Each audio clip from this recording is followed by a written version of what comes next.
So ngayon nag-ride tayo gamit ang dalawang GPS computer, Magine C606 at IGP Sports BSC300. Bakit ko ginagawa to? Dahil lagi nyo akong tinatanong kung ano yung mas accurate, kung ano yung mas okay sa kanilang dalawa. Ngayon yun ang pag-usapan sa vlog na to. Panoorin nyo muna to bago kayo bumili ng Magine C606 or BSC300.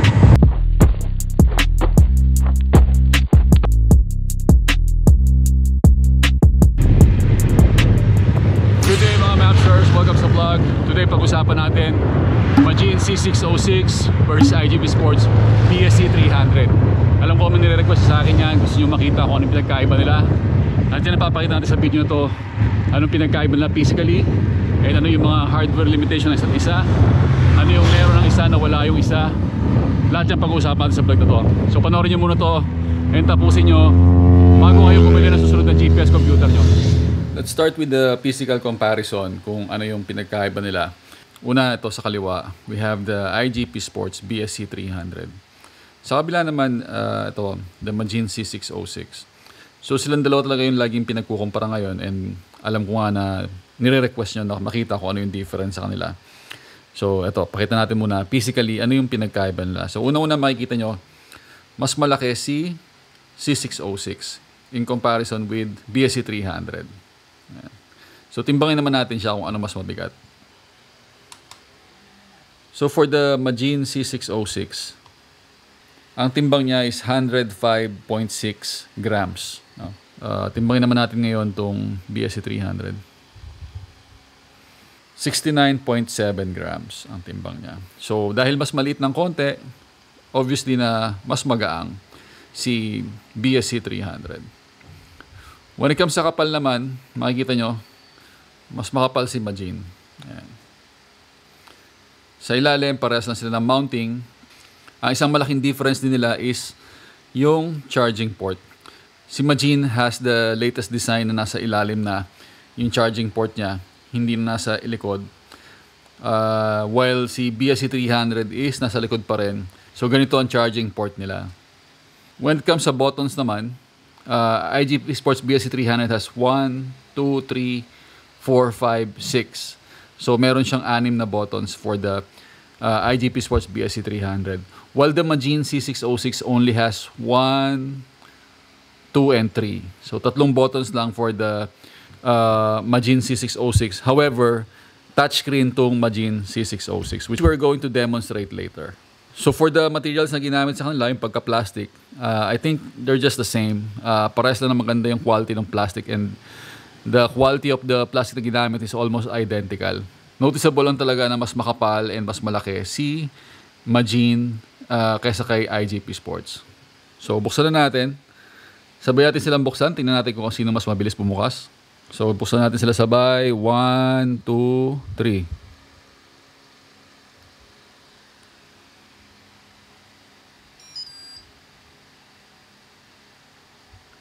So slightly nauna ng konti si IGP Sports. So punta tayo sa homepage sila parehas. Now for IGP Sports, for navigating the menu, kailangan nyo pindutin yung mga button niya. Ayan. Marami siyang button eh. So madali naman siyang manavigate. Yun lang talagang pipindutin nyo siya.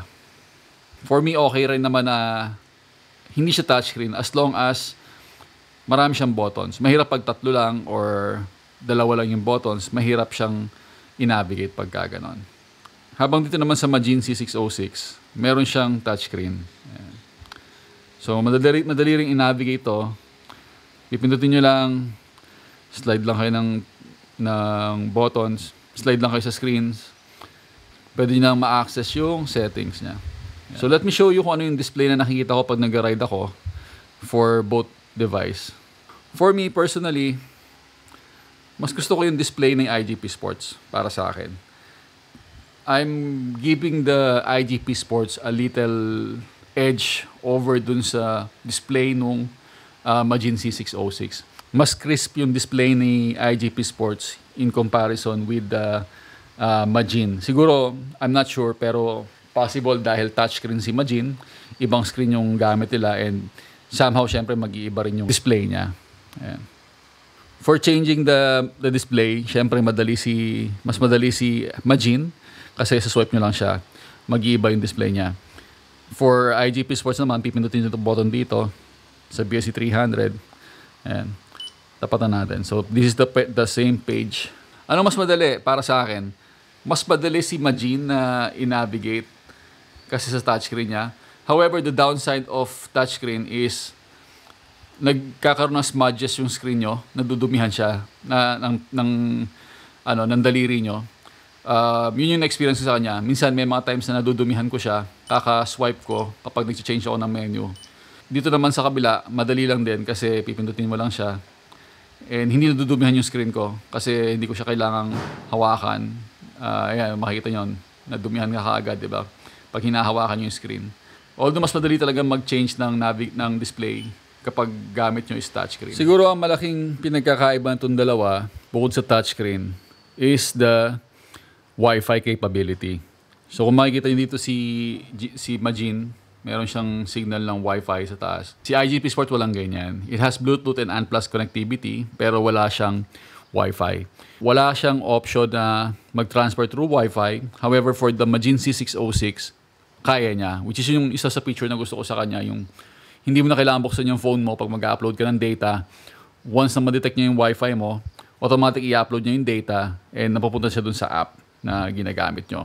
For example, nakasync siya sa Strava, makikita nyo na agad yung workout nyo sa Strava.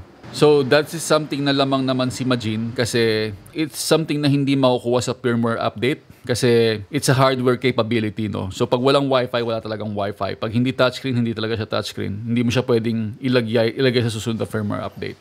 So, let us now talk naman about sa app na ginagamit sa kanila. For the IGP Sports, meron silang IGP Sports na app na ito yung gagamitin nyo kapag mag-upload kayo ng data. So, katulad ngayon, pupunta lang kayo dito and aantayin nyo lang siya mag-sync. Pag ganyan, nagsisync siya, ibig sabihin nag-upload siya ng data. So, ayan, uploaded na yung data nung ride. Ganun lang kabilis mag-upload ng data naman. Yun nga lang, kailangan mong buksan yung phone mo. Just like any other GPS computer na walang Wi-Fi connectivity. Ganito yung ginagawa naman natin, di ba? Ang lamang nitong IGP Sports na app is the live tracking. So, let's say nag-ride kayo, may option siya na magkaroon ng live tracking. So, pwede nyo isend yung link nyo. Minsan nakikita nyo, pinapost ko yung link kung nasan ako para updated yung mga tao na pinagsendan nyo nung link kung nasan kayo. So, pwede nila kayong i-track ng live. Isa pang lamang ng IGP Sports when it comes sa software is yung kanyang segment. Ito, bago lang to. So, pwede kang gumawa ng segment sa kanya. Pwede kayong, kung may hinahabol kayong segment sa Strava, pwede nyo i-record, i-transfer, ilagay siya dito. And isa pang lamang ni IGP Sports is pwede siyang sa website nila. Kung gusto niyo mag-transfer or mag-upload ng route or ng maps, pwede siya through the website. So mag-login lang kayo sa website nila and then pwede kayo mag-upload ng mga GPX file na ita-transfer nyo soon dito papunta sa inyong device or dito sa BSC 300. So when it comes sa app naman ng Majin, they have the One Lap Fit. Ayan, ito yung One Lap Fit. Ang lamang naman nila is meron sila nitong training calendars or itong performance management na tinatawag nila. So dito, mamamonitor nyo yung fitness level nyo. This is very useful para sa mga nag-e-ensayo talaga. Kailangan nyo lang siyang intindihin, kailangan nyo maunawaan paano siya ginagamit. Pero malaking tulong to. Usually, magbabayad pa kayo ng app pag gusto nyo gumamit ng ganito. Pero sa Majin na app, like sa One Lap Fit, kasama na siya. So, wala siyang live tracking and yung routes, pwede mo lang siyang i-upload gamit dito. Wala silang website na pwede pag-transfer na ng GPX file para ma-upload siya dito sa GPS computer nyo, which is the C606. Sa mga nagtatanong naman about sa GPS chip na gamit sa kanya, I could say na pareho sila na pagbukas mo pa lang, ko-connect agad sila sa GPS. Halos wala nang waiting time. I believe pareha sila merong latest na chips para sa GPS, so wala kayong magiging problema doon unlike sa mga previous version or previous models. When it comes naman sa accuracy, siguro mahirap na usapan to kasi maraming ang factors na kailangan i-consider.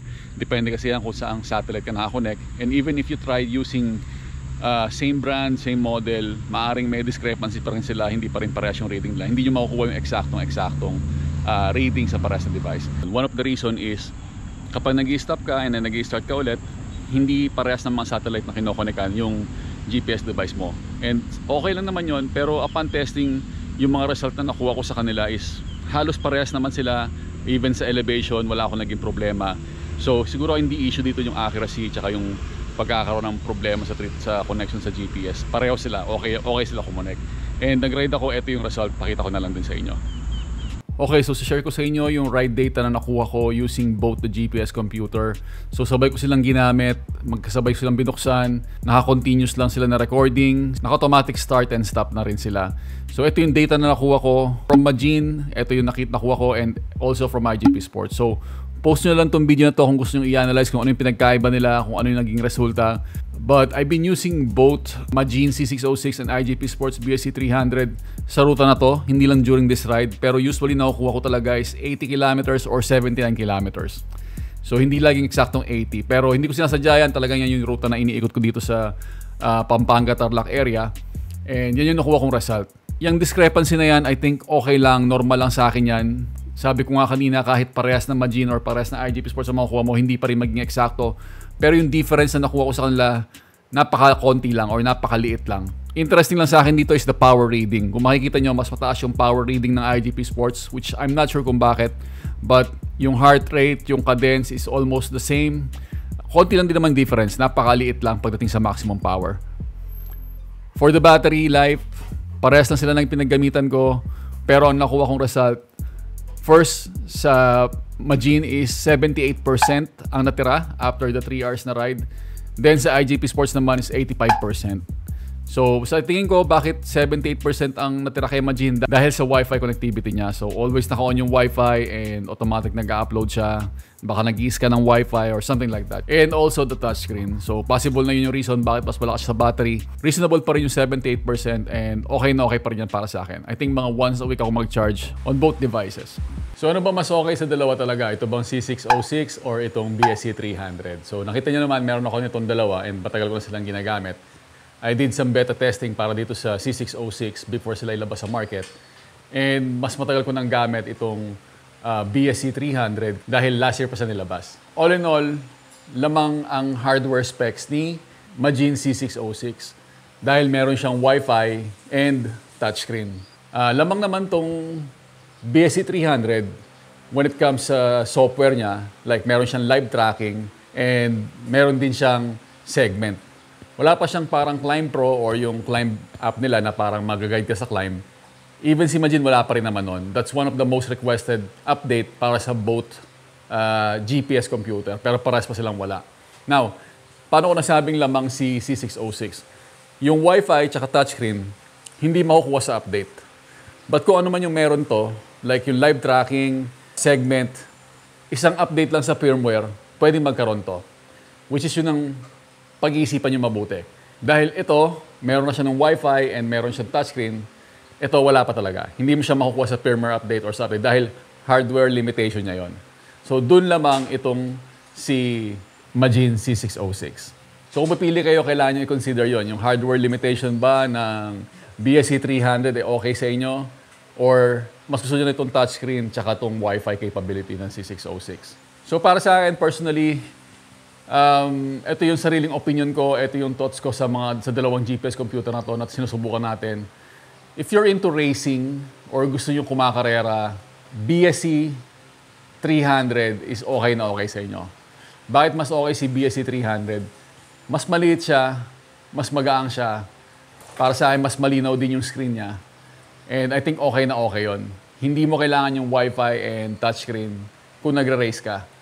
So para sa mga kaibigan ko na mag-race, ito yung nire-recommend ako.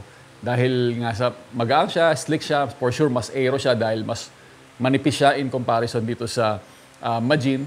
But if you're going to do long rides or yung multi-day ride and isang GPS computer yung pwede nyo gamitin, alin sa dalawa yung marirecommend ko. Kahit mas matagal yung battery life ni IGP Sports BSC 300, mas okay naman yung design ni Magine C606. Bakit mas okay yung design ni C606? Dahil sa charging port niya na nasa ilalim, which is pwedeng gamitan ng power bank habang nag-ride ka. So let's say malulobot ka, multi-day ride, hindi ka titigil sa pag-ride. Yung mga nag-ODAX dyan na 400 kilometers or 1,200 kilometers pa, pwede nyo siyang gamitan ng power bank. I've seen this kind of charging port sa mga bagong GPS computer ngayon. I think this is the trend kasi pwede na siyang i-charge kahit nakamount pa siya dun sa bisikleta nyo. And may mga bagong labas din ng mga power bank para sa mga ganitong klaseng GPS computer na hindi na kailangan tanggalin dahil nasa ilalim pa yung charging port nila.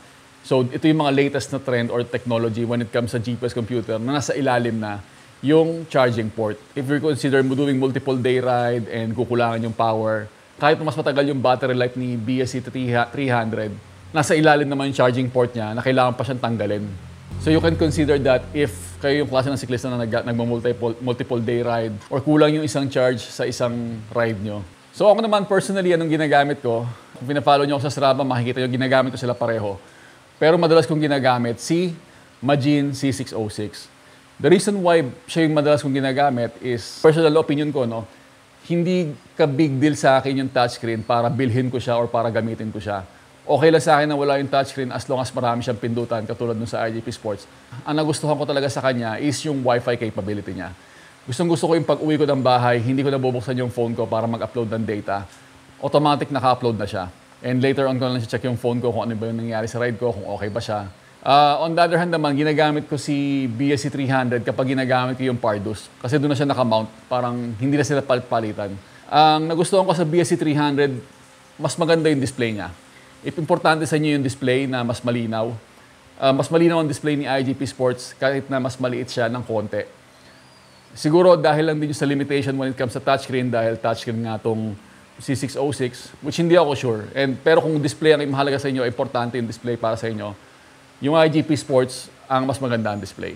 At the end of the day, kung ano mapili sa dalawa, panalo naman sila parehas, sports price. Okay sila parehas, maganda yung connectivity nila sa GPS, bago na yung mga chip nila, hindi na kayo magkakaroon ng problema sa mga kulang na data. Sa tingin ko naman, sa tatagal kong ginagamit yung dalawang to, wala naman ako naging issue sa kanila. Even sa elevation, no, yung iba nagrereklamo, hindi raw accurate yung elevation ng ganito, ganyan. Actually, yung elevation, na-adjust yan. Pwede siyang i-calibrate, depende kung nasaan kayo. So, pareha sila may kakayahan na mag-calibrate or ma-adjust yung elevation. Depende sa pangangailangan nyo or depende sa kung gaano ka hindi sakto. Pero most of the time, sakto naman yung mga reading ng elevation niya.